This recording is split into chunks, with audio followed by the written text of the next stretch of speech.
Amici dell'arte bianca, oggi facciamo assieme una pizza napoletana al 70% di idratazione fatta in sole 4 ore e mezza.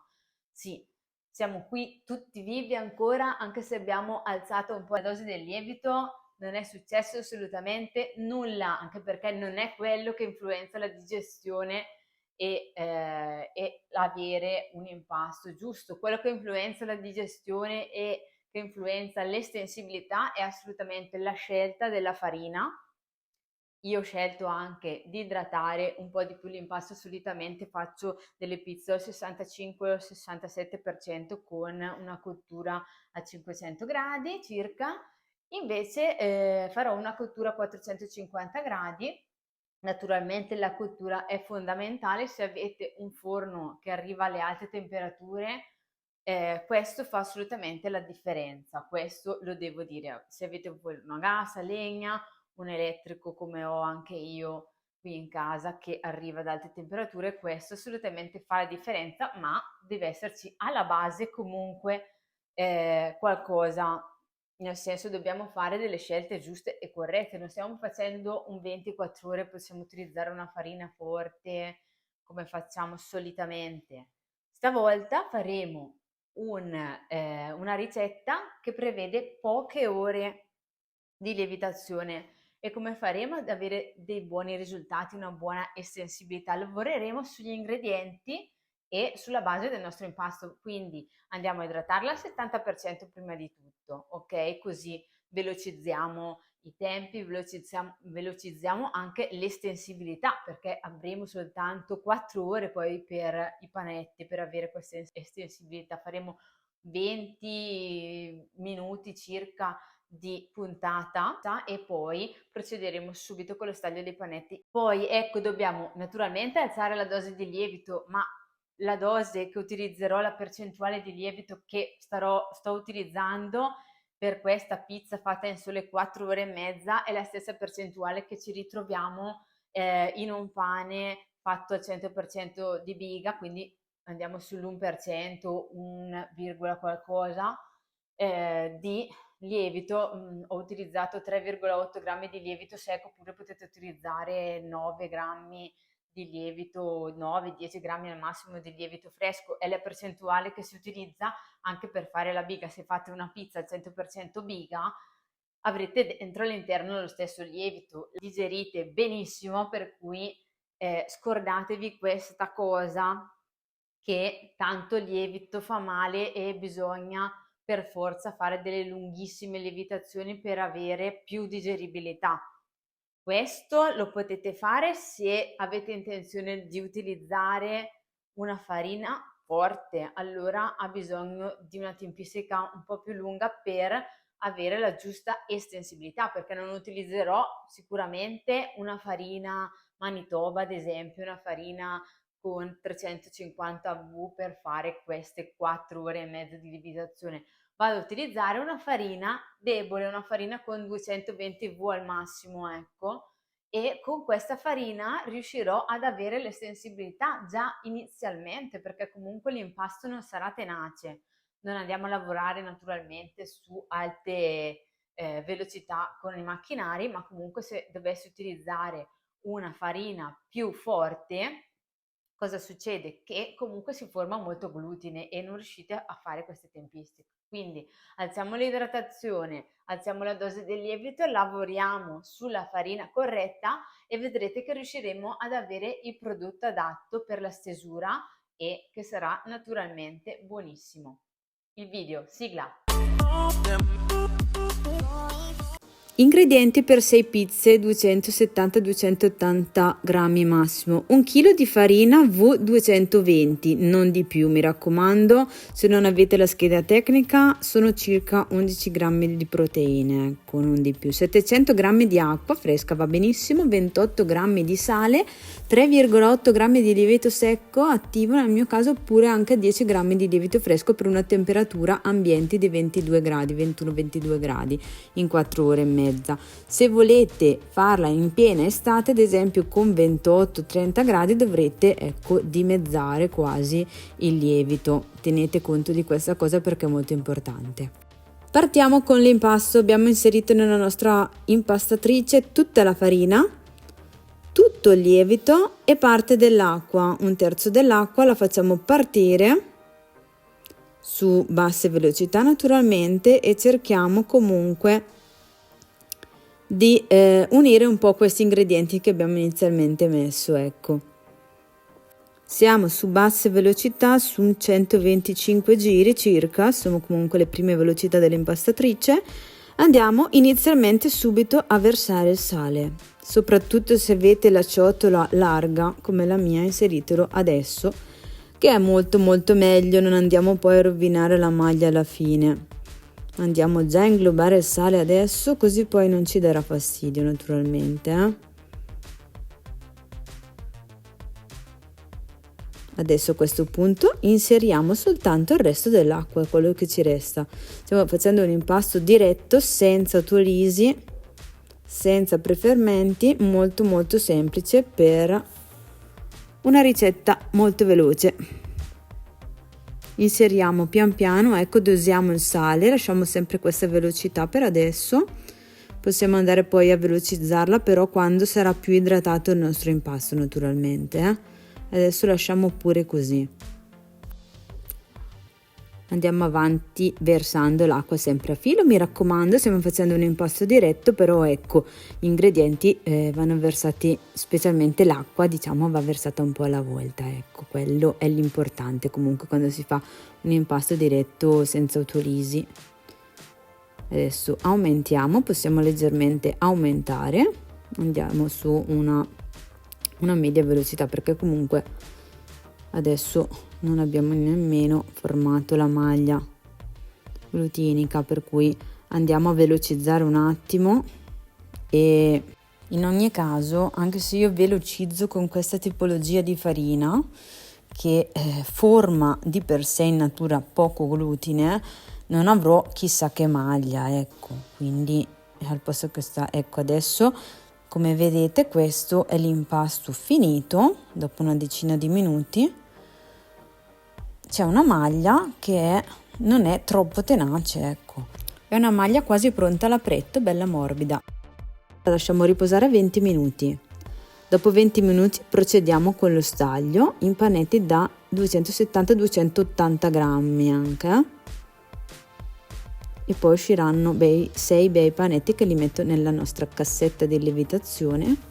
Vi lascio sempre tutti i link, mi raccomando, in descrizione, poi delle liste dei prodotti che vi possono servire. Pesiamo sulla nostra bilancia, mi raccomando, prima facciamo tutte le pezzature, cercate di tenerle più o meno uguali. Ecco, poi ho messo dell'olio all'interno della nostra cassetta, così non appiccicherà, al contrario, diciamo, della semola, molto meglio l'olio, io lo consiglio, adesso sono molto abituata così, e facciamo tutti i nostri bei panetti in questa maniera, ecco.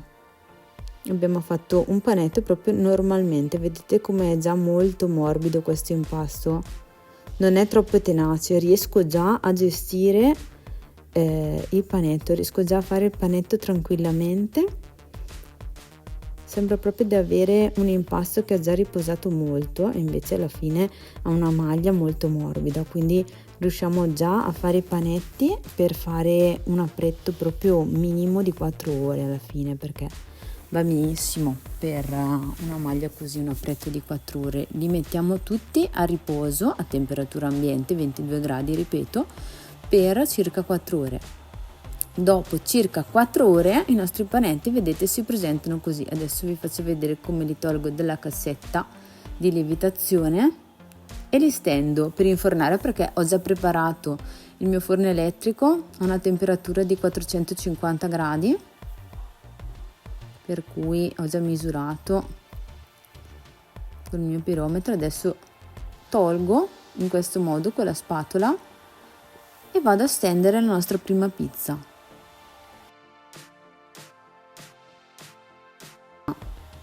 Cioè proprio si fa stendere, non fa assolutamente forza, quindi non dovrete nemmeno sforzarvi di stenderla. Fate una tenete comunque il cornicione che volete tenere. Io faccio solitamente delle pizze a ruota di carro. Se voi volete tenerla più contemporanea come pizza, lasciate semplicemente un paio di centimetri di cornicione al posto che 1 centimetro, naturalmente, al posto che schiacciare così tanto fino in fondo, e ho lasciato proprio un cornicione molto fine. Lasciate un cornicione un pochino più largo, ecco. Poi con le ruote di carro si può anche schiacciare addirittura il cornicione per appiattire ancora di più la cosa e allargarla molto di più. Io preferisco comunque una pizza così tradizionale. Abbiamo messo sulla pala, non l'abbiamo allargata del tutto perché poi la allarghiamo addirittura sulla pala. Mettiamo l'ultimo goccio d'olio. Ho tagliato un po' di fior di latte per pizza, naturalmente. Adesso vado a allargarla del tutto prima di infornare la mia prima pizza. La allarghiamo bene e inforniamo questa bella pizza nel mio forno elettrico. Abbiamo lasciato 450 gradi sia cielo che platea tranquillamente. Se volete comunque provare in forno di casa, vi lascio il link della cottura padella grill. Ecco, adesso vedete che io sto utilizzando l'anello in alluminio per non rovinare il fondo della prima pizza, altrimenti si sarebbe leggermente bruciata. Invece io per la prima pizza uso sempre questo segreto. Queste sono le prime margherite, booster e patatine per i miei bambini, e poi una pizza un po' particolare, questa con una crema al tartufo, visto che siamo in stagione autunnale, una pizza un po' a tema, diciamo. Mettiamo pancetta, ho già messo fior di latte, aggiungiamo funghi porcini già spadellati, allarghiamo bene sulla pala la nostra pizza, così sfruttiamo tutta l'estensibilità del nostro panetto. A questo punto che abbiamo già appoggiato la nostra pizza, mettiamo un filo d'olio e via in forno. E voilà, altre pizze, via! Che fantastica storia la pizza, ragazzi, pizze autunnali di stagione, e voilà! Che bel risultato, fantastiche margherite a ruota di carretta. Questo è il nostro cornicione, non esagerato ma ben cotto. Allora, adesso so che ci saranno naturalmente commenti a riguardo della maturazione che non è avvenuta, eccetera. Vi dico una volta per tutte che la maturazione c'è già, la farina è già maturata quando la compriamo, per cui non serve una maturazione, ecco. La dose del lievito che ho utilizzato è presente anche in un prodotto 100% Biga, oppure in una focaccia genovese fatta in 5 ore tranquillamente, quindi se potete mangiare questi prodotti tranquillamente e li digerite sempre, non dovete per forza utilizzare 1 grammo di lievito e far lievitare per forza in 48 ore la vostra pizza. Potete anche farla in giornata tranquillamente. Quello che faccio io spesso è fare la lievitazione 24 ore, quindi sì, utilizzo meno lievito, ma per mia comodità, perché comunque apprezzo fare il giorno prima il mio impasto, seguirlo, fare i panetti quando è il momento giusto, e il sabato trovarmi a dover solamente mettere i panetti ad acclimare, diciamo, a temperatura ambiente un'oretta prima di infornare.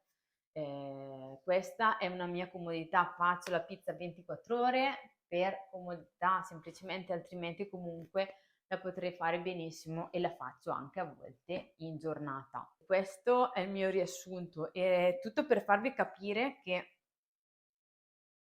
dipende molto dalla base del nostro impasto, quello che vogliamo realizzare e soprattutto la riuscita del prodotto, ok? Quello che vogliamo fare.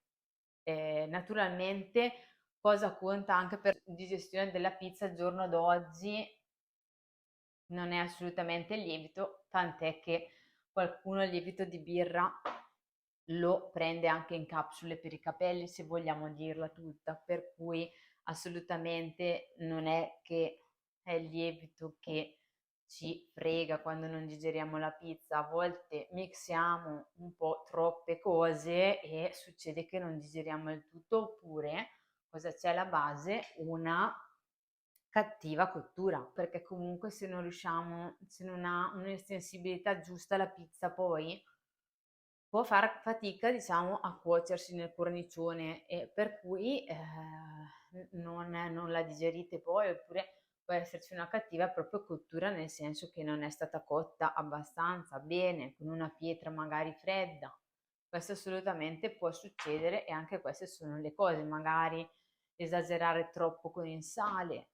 Io ne metto un po', sono sincera, perché comunque mi piace questa percentuale di sale e lavoro bene. Adesso ho messo un 2,8% stavolta, ma a volte anche il 3%, naturalmente. Poi se uno lì può decidere a seconda dei propri gusti, tenendo comunque conto che anche il sale influenza un pochino sulla maglia, secondo me influenza, crea una maglia un pochino più tenace, e un pochino meno tenace se ne mettiamo meno. Questo io l'ho provato.